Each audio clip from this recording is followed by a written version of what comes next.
Arnotas yra pagrindinis išskirtinai šventųjų mišių rūbas. Jis vilkimas ant kitų liturginių drabužių, baltos ilgos albos ir stulos. Vilkdamasis Arnotą kunigas meldžiasi: Viešpatie, tu esi pasakęs, mano jungas švelnus ir mano našta lengva. Padaryk, kad pajėgčiau taip jį nešti, kad gaučiau tavo malonę. Amen. Kaip ir dauguma liturginių drabužių bei reikmenų, Arnotas pirmykštės krikščionybės laikais gimė iš graikų ir romėnų pasaulio kasdienybės. Arnoto protėvis, viršutinis šiltas, dažnai storos medžiagos, apvalaus ar stačiakampio kirpimo, su anga galvai apsiaustas, dėvėtas keliaujant arba dirbant lauke.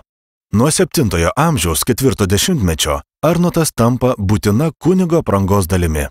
Dėl pirmykštės žmogų gaubiančios klostėmis žemyn krintančios apsiausto formos įsitvirtino pagrindinė Arnoto simbolinė prasmė. Jis pirmiausia siejamas su visa gaubiančia ir saugančia atgamtinę Dievo meilę, šarvu, apsaugančiu nuo piktojo strėlių. Ilgainiui Arnoto forma po truputį keitėsi. Trumpėjo šonai ir priekis, judėjimo patogumai išlaisvindami rankas. Tačiau didžiausi pokyčiai įvyko 14–16 amžiuje, kai Arnotas įgavo beveik neatpažįstamą iki pat Vatikano antrojo susirinkimo gyvavusią formą ir išties tapo panašus į standų puošnų iš nugaros ir priekio kunigą dengiantį skydą.